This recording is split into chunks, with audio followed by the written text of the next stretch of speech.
7 दिन 7 रात्रि तक ब्रजमंडल में घनघोर जल की बारिश हुई। सुखदेव जी कहते राजन परीक्षित, लेकिन फिर भी ब्रज में धूल ही धूल उड़ती हुई दिखाई दे रही है। परीक्षित कहने लगे गुरुदेव रुक जाइए, जहां 7 दिन 7 रात्रि तक घनघोर जल की बारिश हुई हो, आप कह रहे हो वहां धूल उड़ रही है, जल कहां गया?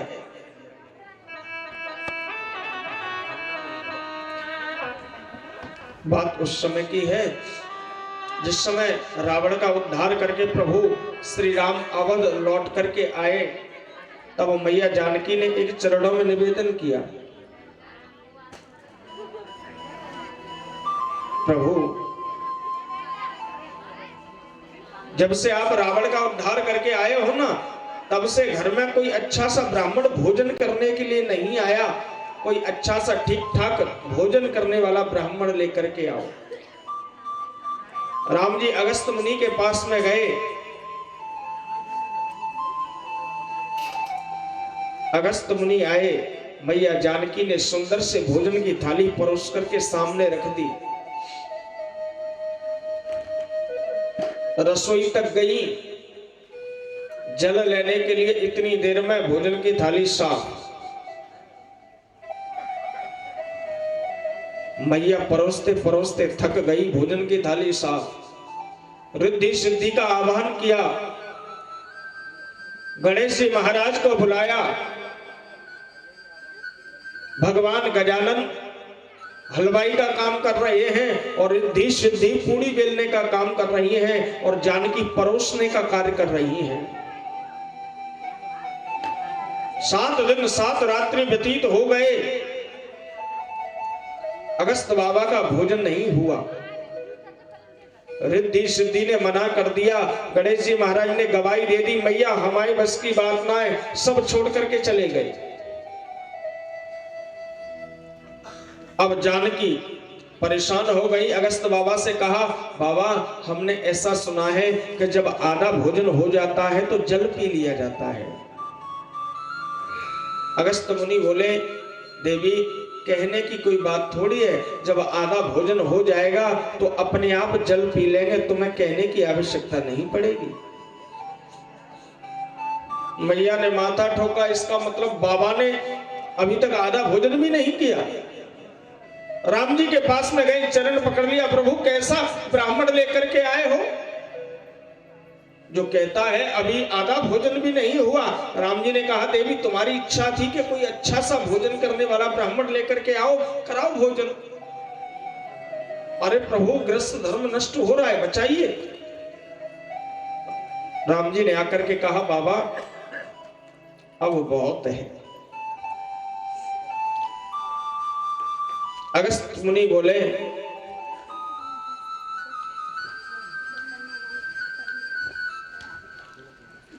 मैया भोजन तो हो गया, जरा जल की व्यवस्था कर दे।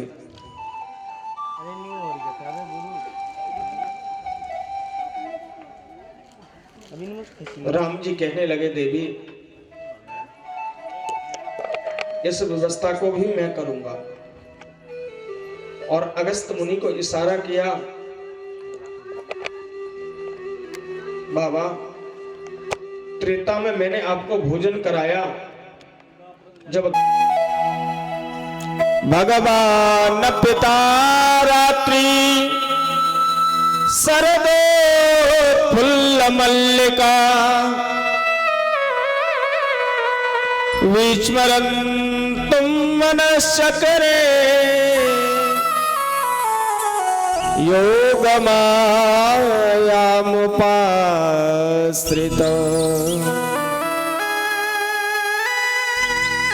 शरद पूर्णिमा की रात्रि के दिन मेरे गोविंद ने बड़ी सुंदर वेणु वादन की।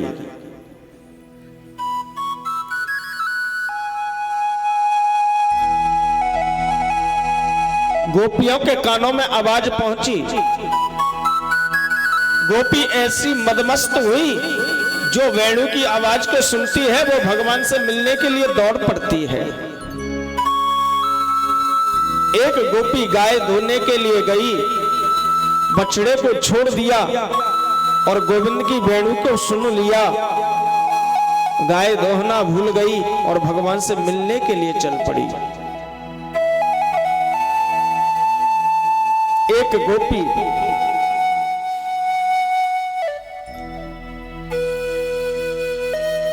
नेत्रों में काजल लगा रही थी। एक नेत्र में काजल लगाया, दूसरे में लगाना भूल गई, वेणु को सुना और मिलने के लिए चल पड़ी।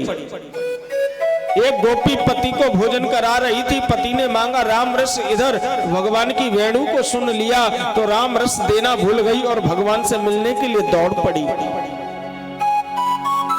जो गोपी जिस स्थिति में थी उसी स्थिति में और भगवान की वेणु की आवाज को सुना और भगवान से मिलने के लिए चल पड़ी।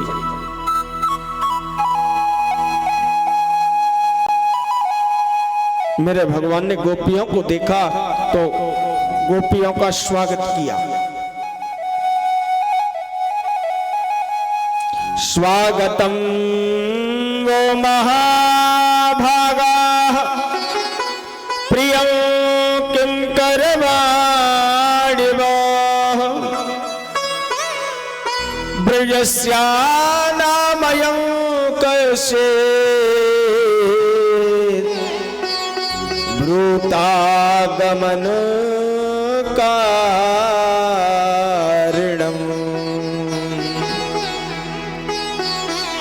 स्वागतम भो महाभागा। हे भाग्यशालिनियों, हे गोपियों, आपका स्वागत है। लेकिन देवियों एक बात बताओ, ब्रजस्या नामयम कश्चित्, आधी रात्रि को और ब्रज को अपने अपने घरों को छोड़ करके इस जंगल में क्यों चल करके आई हो? गोपियां बोली, भगवान ये क्या कहते हो? आपने तो वो वाली स्तुति कर दी कि किसी ब्राह्मण का निमंत्रण कर दिया जाए कि भैया कल भोजन करने के लिए आ जाना, और दरवाजे पर जब वो ब्राह्मण भोजन करने के लिए आए तो उससे पूछ लिया जाए भैया तुम क्यों आए हो, तो उसका चेहरा देखने के योग्य होगा। वही स्तुति आपने कर दी। पहले तो आपने बुला लिया और अब कहते हो कि क्यों आई हो? गोविंद कहते हैं, गोपियों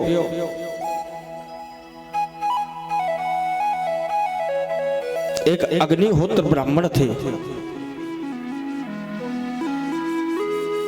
उनकी पत्नी पति चरणों में रति रखती, प्रेम रखती, इतनी पतिव्रता। एक दिन उसके पति कहीं से बाहर से आए, थक गए और अपनी पत्नी की जंघा के ऊपर सर रख करके सो गए। इस ब्राह्मणी का एक नन्हा सा छोटा सा बालक है। ये बालक खेलता खेलता और अग्नि कुंड तक पहुंच गया। अग्निहोत्र ब्राह्मण उसे कहते हैं जिनके घरों में अग्नि जला करती है, नित्य प्रति यज्ञ होता है। यज्ञ कुंड में अग्नि जल रही थी। ये बालक खेलता खेलता और यज्ञ कुंड के समीप में पहुंच गया। भगवान कहते हैं, गोपियों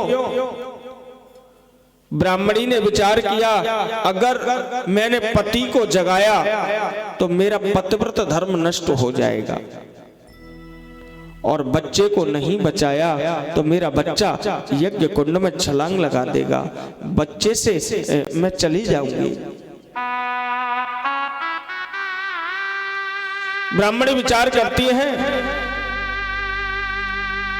बालक चला जाएगा तो जिंदगी में दोबारा भी आ जाएगा, लेकिन पतिव्रत एक बार चला गया तो जीवन में दोबारा आने वाला नहीं।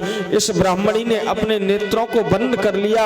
इधर ये बालक लुढ़कता लुढ़कता और यज्ञ कुंड में जाकर के गिर पड़ा।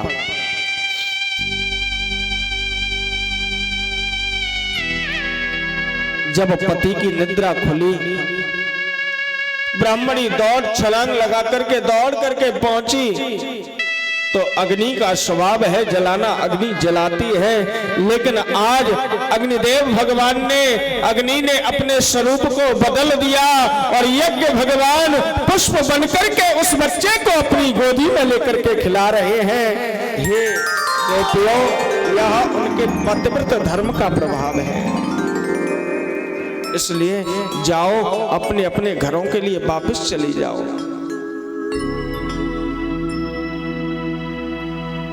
गोपियां बोली, प्रभु चले तो जाएंगे, लेकिन एक हमारी भी श्रवण कर लें। एक पत्नी जब तक पति को भोजन नहीं करा लेती, स्नान नहीं करा लेती, पूजा पति की नहीं कर लेती, तब तक जिह्वा के ऊपर जल भी नहीं लेती। उसके पति बाहर जाने लगे तो अपनी पॉकेट से एक फोटो निकाल करके दिया, देवी जब तक मैं नहीं आऊं तब तक इस फोटो की पूजा करते रहना। एक दिन वह अपने कपाटों को, दरवाजे को बंद करके फोटो वाले पति की पूजा कर रही थी। उसी क्षण उसका असली पति दरवाजे पर आ गया और कहता है, देवी दरवाजा खोलो। प्रभु आप ये बताएं,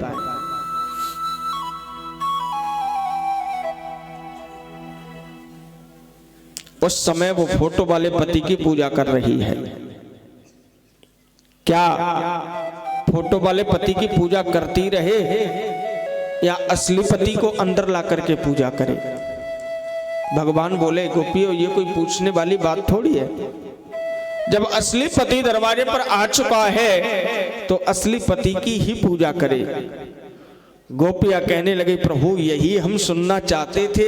हे गोविंद, जिन पतियों को हम छोड़ करके आए हैं ना, वो तो नकली फोटो वाले पति हैं। हे गोविंद, पतियों के पति परमेश्वर तो असली पति तो आप हैं हमारे। हम तो आपकी शरण में चल करके आए हैं। हे प्रभु, आप हमें अपना लीजिए।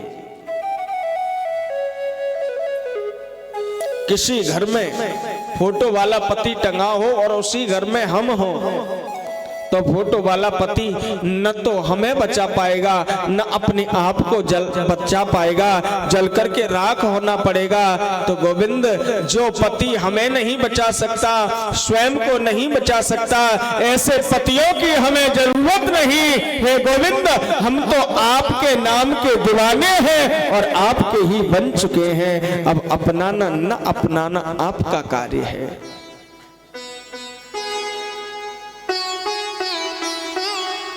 ऐसे पत को क्या भरूं जो जन्मत ही मर जाए,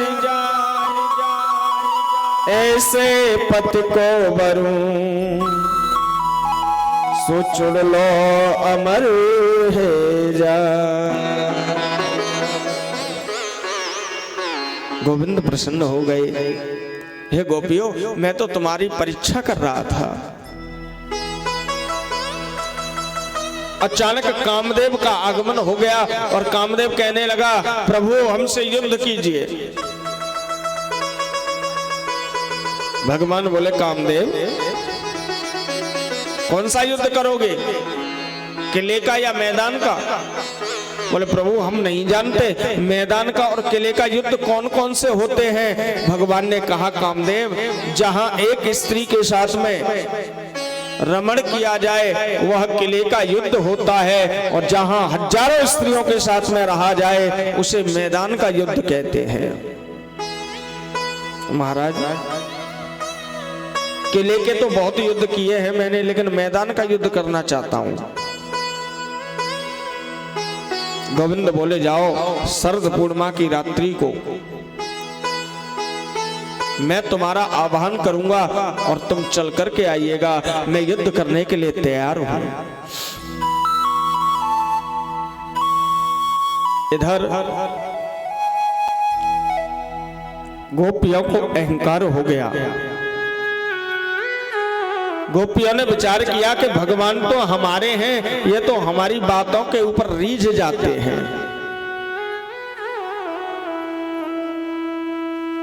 गोपियों का अहंकार हुआ तो मेरे भगवान गोपियों को छोड़ करके वहां से प्रस्थान कर गए, चले गए। गोपियों ने रोना प्रारंभ कर दिया।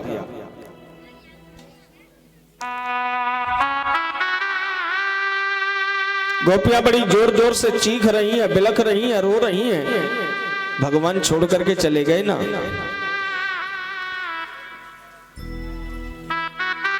मां तो राधे को साथ में लेकर के भगवान गए हैं। इधर राधा जी को भी अहंकार हो गया, ये गोपियों के नहीं, ये तो सिर्फ मेरे हैं। भगवान समझ गए। राधा कहते हैं मुझसे चला नहीं जाता। एक ऊंचे से स्थान पर राधा जी को खड़ा किया, कहा राधे आओ मेरे कंधे के ऊपर बैठ जाओ। और जैसे ही राधा बैठना चाहती हैं कि मेरे गोविंद वहां से भी अंतर ध्यान हो गए और मां तो राधे रानी वहां धड़ाम से गिर पड़ी।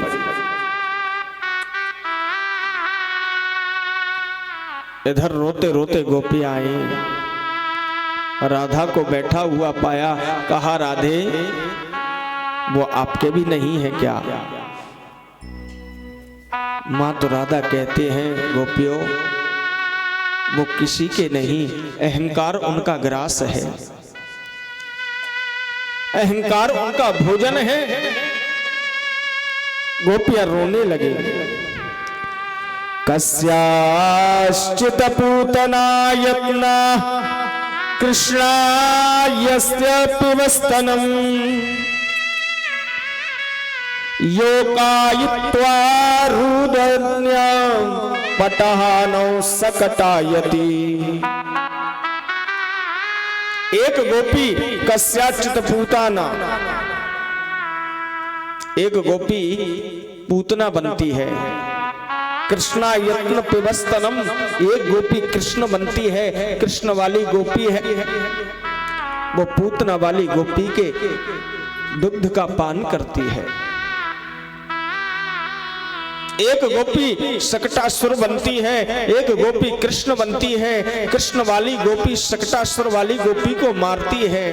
जो भगवान ने लीला की है ना, उस लीला को गोपियां कर रही हैं और रोते रोते वन में भटक रही हैं। भैया पीपल, क्या तूने कृष्ण को देखा है? बहन जूही तू ही बता, क्या तूने माधव को देखा है? अरे रे बहन तुलसी, तेरे बिना तो वो भोग नहीं लगाते, क्या तूने देखा है? गोपियां रो रही हैं। सुखदेव जी कहते हैं राजन परीक्षित, गोपियों के रोने की आवाज से एक गीत बन गया। भागवत के 10वें स्कंद के 31वें अध्याय में गोपी गीत के नाम से गीत बन गया। भागवत में 5 गीतों का वर्णन है। गोपी गीत, भ्रमर गीत, विच्छू गीत। संसार के लिए गाया जाए उसे गाना कहते हैं, और भगवान के लिए गाया जाए उसे हम गीत कहते हैं।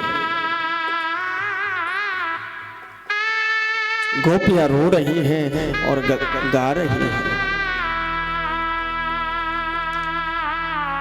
जयति तेधिकं जन्मना ब्रज स्रवतीन्दिरा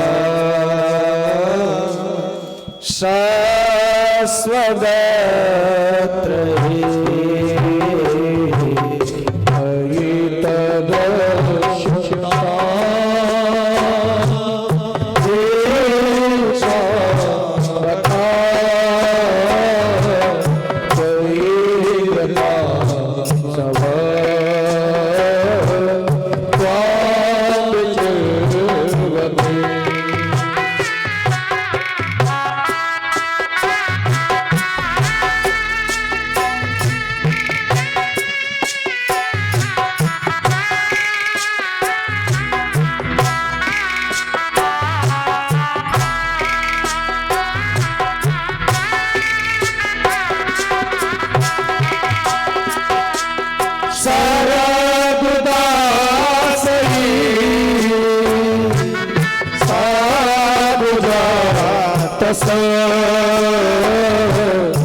सूरदास का भरत दीन को दीन दुर्लभ विशाल लापरा लाल राक्षसा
आज गोपियों ने इतना रोना किया कि भागवत के महाराज 10वें स्कंद के 31वें अध्याय में 19 श्लोकों में गोपी गीत बनकर के तैयार हो गया। गोपियां रो रही हैं,